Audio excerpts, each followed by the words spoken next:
सर्वप्रथम सर्वांना श्री स्वामी समर्थ. स्वामी महाराजांच्या कृपेने तुमच्या सर्व चांगल्या इच्छा पूर्ण होत ही स्वामींचरणी प्रार्थना करते आणि आजच्या व्हिडिओला सुरुवात करते. तर मकर संक्रांती 2025 तिळगुळ घ्या, गोड गोड बोला. माझ्याकडून माझ्या सर्व यूट्यूब परिवाराला मकर संक्रांतीच्या खूप खूप गोड गोड शुभेच्छा. तर संक्रांतीचा उत्सव हा निसर्गाचा उत्सव आहे. पौष महिन्यात सूर्य मकर राशीत प्रवेश करतो, म्हणून या उत्सवाला मकर संक्रांत असे म्हणण्यात येते. सूर्य आपली पृथ्वीकडील परिभ्रमणाची दिशा बदलतो, तो उत्तरेकडे सरकत जातो, म्हणून त्या काळाला उत्तरायण असे म्हणतात. सूर्याच्या संक्रमणाशी जीवनाचे संक्रमणही जोडलेले आहे. या दृष्टीने या उत्सवाचे सांस्कृतिक दृष्ट्या देखील खूप महत्त्व आहे. संक्रांती म्हणजे सूर्याचे एका राशीतून दुसऱ्या राशीत गमन. अशा 12 संक्रांत असतात, परंतु आपण एकच संक्रांत मानतो.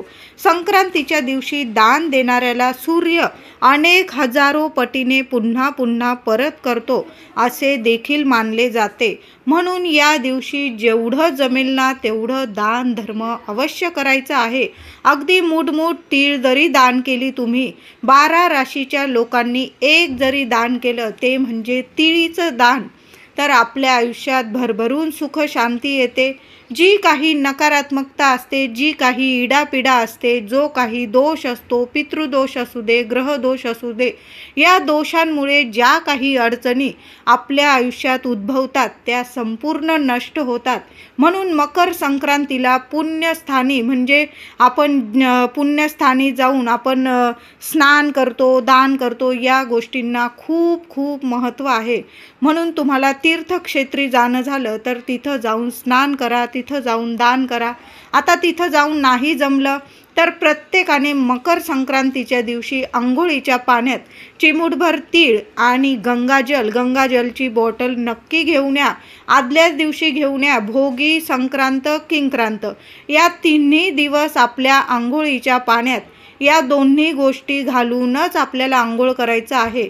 अगदी लहान बाळ असेल महिलांनो तरीसुद्धा काही ग्रहदोष असतील लेकरा बाळांच्या आयुष्यात, ते सुद्धा नष्ट होतात. म्हणून तीळ आणि गंगाजल या दोन्ही वस्तू टाकून आपल्याला आंघोळ करायची आहे. सोन्यासारखा अनुभव नक्कीच येईल.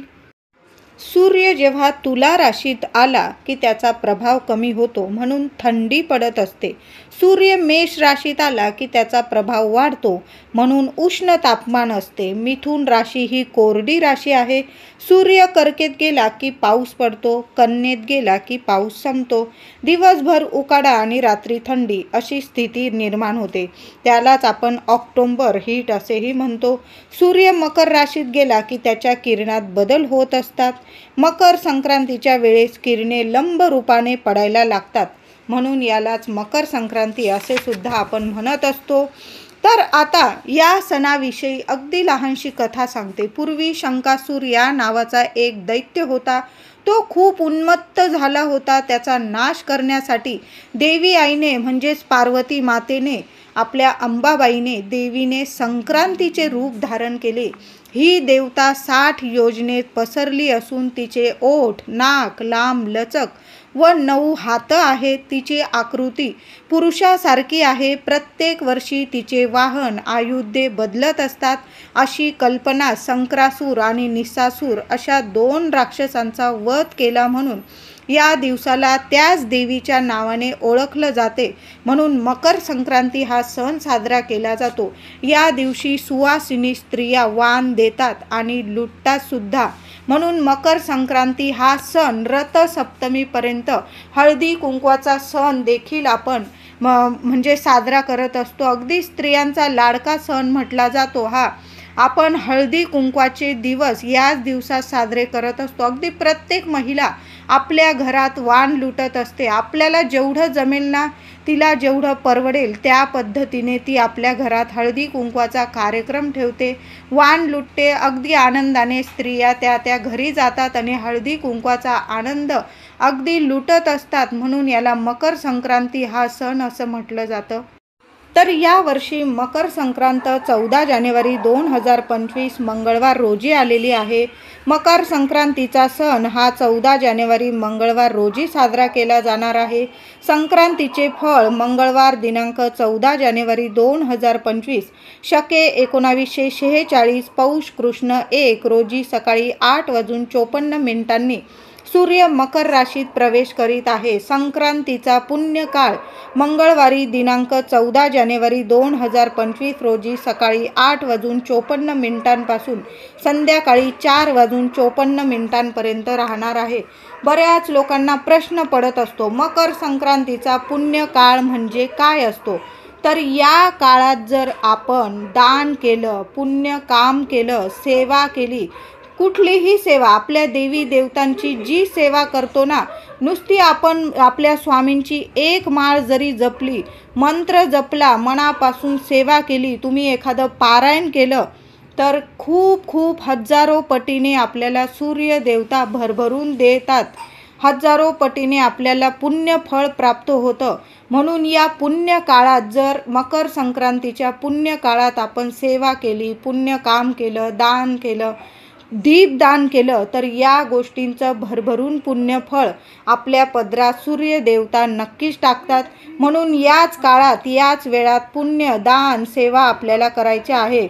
म्हणजे 14 जानेवारी 2025 मंगळवार रोजी सकाळी 8:54 पासून संध्याकाळी 5 वाजेपर्यंत तुम्हाला जे दान धर्म करायचे आहे, जे सेवा करायचे आहे, अगदी घरात बसून जरी आपल्या देवांच्या सेवा केल्यानं हजारो पटीने तुम्हाला सूर्य देवता भरभरून देणार आहे. म्हणून सेवा दान वगैरे पुण्य कर्म नक्की करा. वाहन वाघ आहे, उपवाहन घोडा आहे. यावर्षी संक्रांत देवीने पिवळे वस्त्र परिधान केलेले आहे. म्हणून महिला असू दे, पुरुष दादा असू दे, सर्वांनी पिवळा रंग यावर्षी वर्ज्य करायचा आहे. तुम्ही जर नियम पाळत असाल तर म्हणते, नाहीतर बरेच महिला पुरुष बरेचसे प्रश्न निर्माण होतात त्यांच्या मनात. मग सोनं घालायचं का, हळद लावायची का? तर सोनं, हळद आणि वस्त्र यात जमीन आसमानचा फरक असतो. म्हणून आपल्याला एक दिवस फक्त पिवळा रंग वर्ज्य करायचा आहे. बाकी सोनं, नाणं, हळदी कुंकू आपल्याला वर्ज्य करायचं नाही आहे. आता तुम्हाला सर्व प्रश्नांची उत्तरं मिळाली असेल. फक्त पिवळा रंग तुम्ही जर नियम पाळत असाल तर म्हणते, नाहीतर तुम्ही सर्रास पिवळा रंग घालू शकता. बाकीचे सर्व रंग खूप छान छान रंग असतात. हिरवा रंग घालू शकता, लाल रंग, नारंगी रंग, काळा रंग. मकर संक्रांतीला काळा रंग जर वस्त्र आपण परिधान केलं तर जी काही नजरबाधा लागलेली असते, इडापिडा असते, आपली संपूर्ण नष्ट होते. म्हणून काळा रंग आवर्जून परिधान करा, अगदी आनंदाने परिधान करा. शस्त्र म्हणून गदा हातात घेतलेली आहे संक्रांत देवीने. केशराचा टिळा लावलेला आहे. वयाने ती कुमारिका आहे, बसलेली आहे. वासा करता जाईचे फूल हातात घेतलेले आहे. पायस भक्षण करत आहे. जातीने सर्प आहे. भूषणार्थ मोती धारण केलेले आहे. वार नाव व नक्षत्र नाव महोदरी असून सामुदाय मुहूर्त 45 आहे. ती पूर्वेकडून पश्चिमेकडे जात आहे. वायव्य दिशेस पाहत आहे. संक्रांतीचे फळ, संक्रांतीने ज्या वस्तू परिधान केलेल्या आहे त्या वस्तू महाग होतील. संक्रांत जेथून आलेली आहे तेथून जनतेला सुख प्राप्त करून देणार आहे.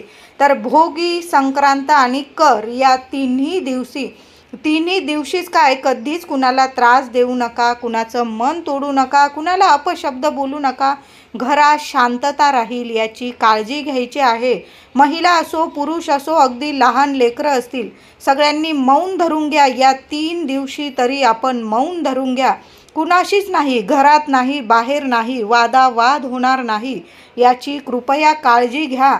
कारण एकदा का आपल्या घरात मकर संक्रांतीपासून कटकट चालू झाली, किरकिर चालू झाली, मग समजा तुमचं वर्षभर कटकटीमध्येच जाणार आहे.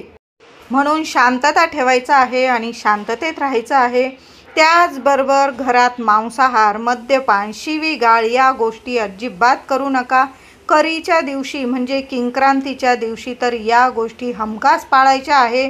त्याचबरोबर जेवढं दान धर्म जमेल ना तेवढं दान धर्म नक्की करा. तुम्हाला जेवढं खिशाला परवडेल ना तेवढं करा. झाडं वगैरे अजिबात तोडू नका, तुळशीला हात लावू नका, तुळस तोडू नका. उलट तुम्हाला कुठली झाडं लावायची असेल तर अतिशय सोन्यासारखा दिवस आहे. मकर संक्रांत आहे, भोगी, मकर संक्रांत, किंक्रांत काही वाईट नाही, पण फक्त आपल्या हातून कुठल्या चुका व्हायला नको म्हणून सांगते, नाही तर कटकट लागून जाते मागे. उलट चांगले फायदेशीर काहीतरी आपल्याबद्दल म्हणजे जीवनात अगदी सोन्यासारखा अनुभव येईल अशा गोष्टी हमखास करा. पुण्य दान करा, कुणाला दान करता आलं तर दान करा. पुण्य काम करता आलं, कर्म करता आलं, कुणाचं चांगलं करता आलं तर अवश्य करा. झाडांची म्हणजे झाडं लावता आले, अगदी एखादी तुळस लावता आली महिलांनो, अवश्य लावायची आहे. हमखास सांगते, 100% पुण्यफळ, सूर्यदेवता पुण्यफळ आपल्या पदरात नक्की देतात. तर मकर संक्रांतीला दान पुण्य करण्यासाठी विशेष मानली जाते संक्रांत. या दिवशी केलेले दान पुण्य फळाची प्राप्ती मिळवून देते. यात सर्वात श्रेष्ठ महत्त्वाचे दान म्हणजे दीपदान. मकर संक्रांतीला दीपदान केल्याने हजारो पुण्याची प्राप्ती आपल्याला होते. कुटुंबात सौख्याची प्राप्ती होते, लेकरा बाळांची भरभरून प्रगती होते, पती पत्नीमध्ये गोडावा निर्माण होतो आणि आपल्या घरावरील लेकरा बाळांवरील सर्व इडापिडा टळून जाते आणि संपूर्ण कुटुंबाची भरभरून कुटुंबाची प्रगती होते. आर्थिक स्थिती आपली मजबूत होते. मकर संक्रांतीला 14 दीपदान करण्याला विशेष महत्त्व आहे. हे दीपदान करण्यासाठी तुम्हाला 14 मातीचे दिवे घ्यायचे आहे किंवा तुम्हाला परवडत असल्यास तांब्याचे दिवे घ्या, पितळाचे दिवे घ्या किंवा स्टीलचे दीपदान केले तुम्ही तरीही चालेल. मातीचे दिवे घेताना तुम्हाला कुठलेही दिवे घेताना तुम्हाला कोरे दिवे घ्यायचे आहे. आधी वापरलेले दिवे अजिबात घेऊ नका. तांबे पितळाचे दिवे सुद्धा तुम्हाला कोरे दिवे घ्यायचे आहे किंवा तुम्हाला नाहीच आता परवडेत, मातीचे सुद्धा दिवे परवडत नाही, तांबे पितळाचे तर खूप महाग आहे, मग काय करायचं महिलांनो? पिठाचे दिवे, कणिक मळून घ्यायची, कणिक मळताना चिमूटभर हळद टाकायची आणि छान असा कणकेचा गोळा मळून घ्यायचा आहे. 14 दिवे होतील एवढी तरी कणिक मळून घ्यायची आहे तुम्हाला. गव्हाच्या कणकेचे दिवे तयार करून घ्यायचे आहे. तुम्ही अगदी लहान लहानसे दिवे तयार करून घ्यायचे आहे. स्टीलचे सुद्धा तुम्ही दिवे घेऊ शकता. आता तुम्हाला तांब्याचे पितळाचे नाही परवडत आणि तुम्हाला कणकेचे नाही लावायचे तर मग तुम्ही स्टीलचे सुद्धा घेऊ शकता. तुम्हाला कणकेचे दिवे आणता येत नाही, आता कुठलेच तुम्हाला दिवे आणता येत नाही, त्यांनी कणकेचे लहान लहान दिवे बनवून घेतले तरीही चालेल. या दिव्यांमध्ये तुम्हाला दुहेरी वात ठेवून घ्यायचे आहे आणि तुम्हाला तिळाच्या तेलाचे हे दिवे तुम्हाला दान करायचे आहे. मकर संक्रांतीला तिळीला खूप महत्त्व आहे. तुमच्याकडं जर तिळाचं तेल नसेल आणि तुम्हाला दीपदान करायची मनात खूप इच्छा आहे तर तुम्ही कोणतंही तेल दिव्यात टाकून घेतलं तरीही चालेल. आता त्या प्रत्येक दिव्यात तुम्हाला चिमूटभर थोडी थोडी पांढरी तीळ टाकून घ्यायची आहे. दीपदान करताना पांढरी तीळच टाकायची आहे, काळी तीळ टाकू नका आणि मग दीपदान करायचे आहे. तुम्हाला मोहरीच्या तेलाचा किंवा गाईच्या तुपाचा दिवा दीपदान करायचा असेल तर तुम्ही दिव्यांमध्ये थोडी थोडी तीळ टाकून घ्यायची आहे. म्हणजे तुम्ही तुपाचे पण दीपदान करू शकता किंवा राईच्या तेलाचे पण दीपदान करू शकता, पण तीळ टाकूनच दिवे दान करायचे आहे. तीळ टाकण्याची, तुम्ही जर तिळाचाच तेलाचा दिवा लावत असाल तर मग तीळ टाकण्याची तुम्हाला गरज नाही. एका ताटात 14 दिवे, आधी ताटात हळदी कुंकवाने एक स्वस्तिक काढून घ्यायचं आहे आणि स्वस्तिक काढून घेतल्यानंतर हे दिवे छान असे सजवून नीट ठेवायचे आहे ताटात. प्रत्येक दिव्यामध्ये तुम्हाला दुहेरी वात ठेवायची आहे. तुम्ही तुपाचे लावत असाल तर मग फुलवात ठेवायची आहे. 14 दिवे नीट तयार करून ठेवायचे. पहिला दिवा आपल्या देवघरात देवांसमोर लावायचा आहे. दुसरा दिवा तुम्हाला तुळशीजवळ, तिसरा दिवा आपल्या घराच्या मुख्य दाराशी लावायचा आहे. चौथा दिवा आपल्या पितरांना समर्पित करायचा आहे. घराबाहेर दक्षिण दिशेला तोंड करून लावा. आता तुम्हाला घराबाहेर नाही लावता आला, तुम्ही सरळ आपल्या माठाजवळ दक्षिणेस तोंड करून लावला. पितरांचं नाव घ्या, स्मरण करा आणि मग तो दिवा दीपदान करायचा आहे. 5वा दिवा नदी, तलाव, खाडी, विहीर म्हणजे पाण्याच्या ठिकाणी तुम्हाला दीपदान करायचा आहे. 5वा दिवा. आता समजा तुमच्या घराजवळ नदी नाही, खाडी नाही, तलाव नाही, विहीर नाही आणि तुम्हाला तशा ठिकाणी जायचं नाही, तर मग काय करायचं? एखाद्या खोलगट ताटात तुम्ही पाणी घेऊन घ्यायचं आहे. ताट पितळाचं असो, कास्याचं असो किंवा स्टीलचं ताट घेतलं तरीही चालेल. त्यात थोडंसं पाणी भरून घ्यायचं आहे आणि त्या ताटात थोडेसे गंगाजल आठवणीने टाका आणि त्या ताटात किंवा ताटाजवळ 5वा दिवा दीपदान करायचा आहे तुम्हाला. 6वा दिवा उंबराच्या झाडाखाली किंवा वडाच्या झाडाखाली लावायचा आहे. उंबराचं झाड जराशे शोधा, तुम्हाला मिळून जाईल. उंबराच्या झाडाखाली लावायचं आहे. आपल्या स्वामींचं, दत्तगुरू महाराजांचं प्रार्थना करून घ्यायची आणि तो दिवा दीपदान करायचा आहे. त्याचबरोबर आपल्याला 7वा दिवा आवळ्याच्या झाडाखाली लावायचा आहे, दान करायचा आहे. आवळ्याच्या वृक्षात म्हणजे झाडात प्रत्यक्ष श्री हरी विष्णू माता लक्ष्मी वास करतात. लक्ष्मी नारायणांचे स्थान आहे आवळ्याचे झाड. धनाची सर्व समस्या, ज्यांना आर्थिक स्थिती मजबूत करायची आहे, पैसाच पैसा यावा आपल्याकडं आणि टिकून राहावा अशी जर तुमची अपेक्षा असेल तर मकर संक्रांतीच्या दिवशी आवळ्याच्या झाडाखाली नक्की दीपदान करा. तुमच्याकडं भरभरून पैसा येऊ लागेल आणि टिकून सुद्धा राहील. अखंड लक्ष्मी नारायण तुमच्या घरात वास करेल. म्हणून तुम्हाला आवळ्याच्या झाडाखाली सुद्धा दान करायचं आहे. जर मकर संक्रांतीला आवळ्याच्या झाडाखाली दीपदान केले तर आपल्याला पैशांविषयी सर्व समस्या दूर होतात. 8वा दिवा बेलाच्या झाडाखाली दान करायचा आहे. महादेवांची, संपूर्ण शिव कुटुंबाची भरभरून कृपा आपल्याला प्राप्त होईल. जीवनातील सर्व समस्या नष्ट होतील, मनातील सर्व इच्छा पूर्ण होतील. म्हणून तुम्हाला दीपदान नक्की करायचं आहे. 9वे दीपदान तुम्हाला अशोकाच्या झाडाखाली करायचं आहे. यामुळे सर्व दोष निवारण होतात. अशोकाचे झाड पुण्य प्राप्ती करून देते आपल्याला. आपल्या दाराला आंब्याच्या पानांबरोबर अशोकाच्या पानांचे तोरण लावल्यास घरातील भयंकर वास्तुदोष, पितृदोष देखील दूर होतात. म्हणून मकर संक्रांतीला 9वे दीपदान अशोकाच्या झाडाखाली नक्की करा.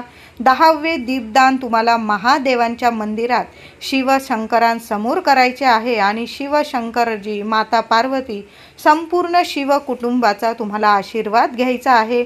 मकर संक्रांतीला 11वे दीपदान पिंपळाच्या झाडाखाली नक्की करायचे आहे. तुम्ही या दिवशी मंगळवार आलेला आहे, फक्त दीपदान करा. लांबून नमस्कार करा. 21 वेळा ओम नमो भगवते वासुदेवाय नमः, ओम श्रीम नमः लक्ष्मी नारायणाचा मंत्र जपायचा आहे. तुम्हाला प्रदक्षिणा मारायच्या असतील 11-21 तुम्ही मारू शकता.